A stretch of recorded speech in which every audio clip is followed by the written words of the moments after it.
Hey friends, Alicia and Ottoman, author of the books Don't Be a Stranger on connecting more memorably, first impressions, and Don't Be a Stranger to Grief on connecting with yourself and processing and healing from loss. I wanted to share on a message that's been coming up more and more lately. I've had several people come up to me over recent months and say to me, somebody that I know reached out and told me that they feel like giving up, or somebody that I care about reached out and told me that they're not sure how to find their way to the light. Like, I didn't know what to say, so I kind of just listened and then got off the phone and haven't talked to them again since. And I wanted to record this brief little video as just a reminder that oftentimes our power lies in our presence. And for somebody that feels like I'm too much for life, I can't handle it, and they have the courage to tell you that, and your response is silence, or to feel paralyzed, or to not know what to say, so therefore to say nothing and to not reach back out, while your intention may be pure because you're scared of saying the wrong thing and you don't want to make it worse and you want to figure out how to love this person through it and not add to their pain. Your silence might inadvertently reinforce the message that, see, you are too much and your feelings are not okay with me and I can't handle them. And I'm mostly certain none of us want to leave anybody feeling that way, right? So that said, I wanted to offer a suggestion of what could you say. And Brene Brown has done incredible work around empathy. So if you haven't seen her videos, search Brene Brown Empathy. It's a fantastic, cute little cartoony video where she has, in the video, she shares a really good response when someone shares something really difficult with you, is to simply say, I don't know what to say, but just thank you for telling me. And then to reinforce, I'm not going anywhere, I'm right here with you. Like, you might ask, how can I help? What can I do for you? Or simply just stay by their side and offer to be an accountability person, offer to be a support system, but offer anything but your silence, right? And check back in. If there's anything I can reinforce here, if this is a relationship that is important to you, if this is a person that's important to you, and frankly, I might even argue, care about strangers as much as you care about the people close to you, right? You may not be following back up with the stranger, but we can still act with compassion. We can still lead with grace. We can still lead with gentleness, and remember that we don't know what other people are carrying day in and day out. So one is show up, reinforce that presence. I posted on my social media page today on the topic of suicide prevention, and how can you show up for someone and allow it to be safe for them to share their pain with you and not be afraid that they need to hide it. So anyway, that said, my book Don't Be a Stranger to Grief presents a template called the Release with Love Letter, and it has sections that walk and actually guide you through how to process grief in a really healthy way. And grief does not mean loss to death. Grief can be any loss of anything you don't want to lose: a vision, a dream, a relationship, a home, a school, a job, anything at all. And so in the letter, the most important section, in my opinion, and it's all important, but the most important section, in my opinion, is where we connect pain to purpose. And this is the commitment statement. So I'm just going to share from you page 16 out of the book. In your honor, this is the section that starts in your honor. The honor legacies through commitments. I refer to the I will honor you and your memory section of the letter as the commitment section of your letter. I might argue this section is the most important of all. It is the one that captures your intention to honor every moment and every experience moving forward as meaningful.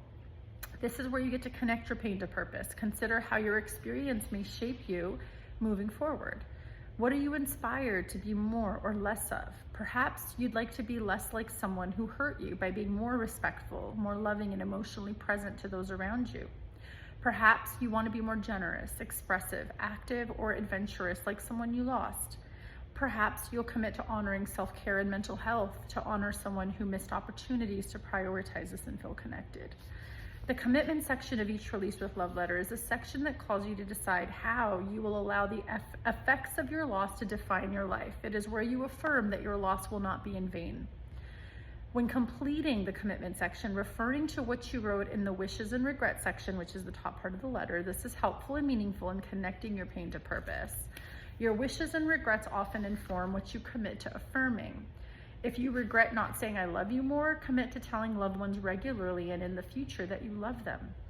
If you wish you would have called or spent more time with whoever is gone, commit to spending more quality, uninterrupted time with people in your life today. The idea is to move forward toward living with less predictable regrets. Commitments are most impactful if you identify observable, measurable ways to incorporate them into your life daily or weekly. This means you are not simply identifying thoughts, but words and actions. You might start each day in honor of loved ones who passed away by voicing a gratitude statement, a prayer, a joke, or playing music motivated by their memory. Clients have shared that they danced to their late partner's favorite song while baking, for example. Others talk to hummingbirds and butterflies in their yards as the comforting means of connection. I've had others commit to going to a comedy show or sentimental location on anniversary dates of reminders of meaningful moments. The location was determined by the specific memories related in the first section of the letter. Suppose you are grieving someone who caused harm. In that case, your commitment might be to explicitly express compassion and empathy toward others in unique ways every day. You might look to positively impact someone's life daily or weekly by volunteering or writing letters to seniors. You might pursue advocacy work or tend to a garden. As you work to heal your wounds, especially on the more challenging days, consider one of my favorite nuggets of wisdom attributed to Cynthia Ocelli. For a seed to achieve its greatest expression, it must come completely undone. The shell cracks, the insides come out, and everything changes. To someone who doesn't understand growth, it would look like complete destruction. Each person's journey toward healing and connection to purpose will be different and symbolic. What will you make yours mean? And so whether for yourself or whether you're helping someone navigate hard feelings or loss or fears that life isn't going to look the way they thought that it would, walking through some sort of a letter, walking through an exploration of what are the things that are most meaningful to them and engaging in that curious conversation, letting them know that their feelings are all okay with you and simply offering them your presence can be so impactful. And again, doing this for yourself is all the same. Making it okay that you have human feelings and remembering that all feelings come and go. We haven't had a single one that never went away, and trusting that things will heal in time, just not always on our time. I hope this is helpful. To find the full copy of the letter, please find Don't Be a Stranger to Grief on Amazon. And if you or somebody that you know is suffering, if you're suffering in silence, if you're feeling dark times, if you don't know what to do, reach out to 988. It's a national crisis hotline. Go look up resources for the American Association for Suicidology has a ton of resources. There are crisis hotlines and national crisis websites that you can tap into, but look up resources, reach out for help, and keep asking until you find somebody that will listen, because there are people out there that care and the world needs you.